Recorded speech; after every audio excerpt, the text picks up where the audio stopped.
Hi everyone and welcome back to the channel. So in this short video I just quickly want to talk about bobbins for carp fishing or coarse fishing. Why would you use one? How do they work? What are they? So by the end of this video hopefully I'll have explained all that. So I have a bobbin here. So what is a bobbin? A bobbin is a device that helps you to see a bite. So it will move, and when it moves, that means that the line is being moved and that a fish has taken interest with your bait. That is pretty much all it is. It's an indicator to help you to see a bite. So this bobbin in particular, sort of standard carp fishing bobbin. When would you use one? Well, if you're fishing with a lead weight and you've got it cast out into a lake and you've got everything set up so that it's static and you're sitting waiting for a bite, for example carp fishing, this will help you in a couple of ways. It will help you to see a bite, but it will also help the line to stay tensioned to the bite alarm so that you don't get false readings from the wind. It will help to keep everything nice and anchored in position, and it will just help in general with you seeing a bite. And it also, by the movement of it, can help you to understand what's actually going on. So for example, as you get a bite, this will lift. So if it lifts in stages, say it goes up and down, a fish might be picking at the bait but then dropping it again, it's not sure. If it moves up and it continues to go up right to the top where the bite alarm is, and then the bite alarm rings, you might have a run and then the fish is hooked and you might want to strike at that point. So you can learn by experience what the movement means on the bobbin. So if you don't have a bobbin, you can't really watch anything. If you're ledger fishing and you have the tip of the rod set at an angle, you might be able to watch the tip of the rod.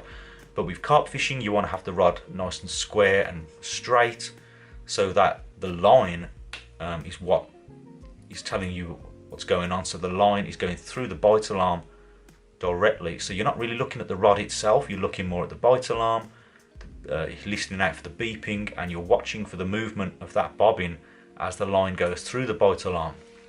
So the basics of the bobbin is it has like a ring at the end here so that you can put it through the thread of your bite alarm and lock it into position with the bank stick or the buzz bar or the rod pod.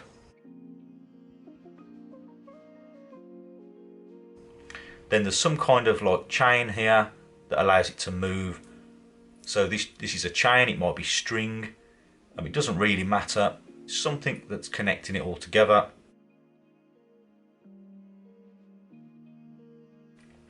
And then it will connect onto the bobbin itself, and this is just a weight, so it could be different colours, but essentially it's just a solid weight.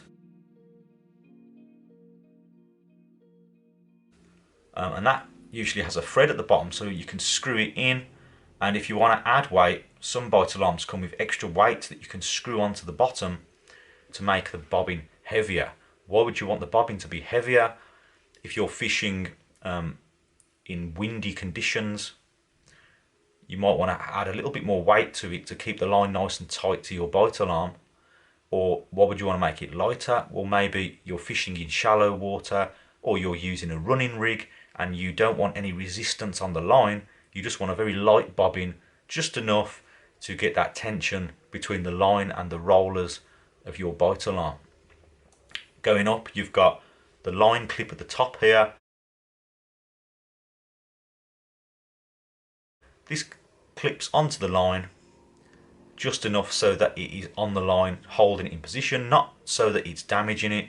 You don't want this to be very tight to damage the line, because when you pick up the rod, say you've caught a fish or you want to reel in, you want to be able to pick the rod up, and with just the force of picking up the rod, the line should just then pull through and the bobbin drop off.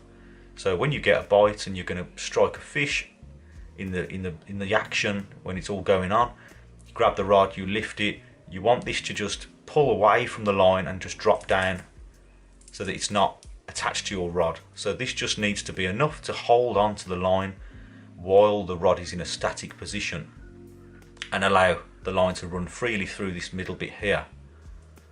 That is the basics of the bobbin.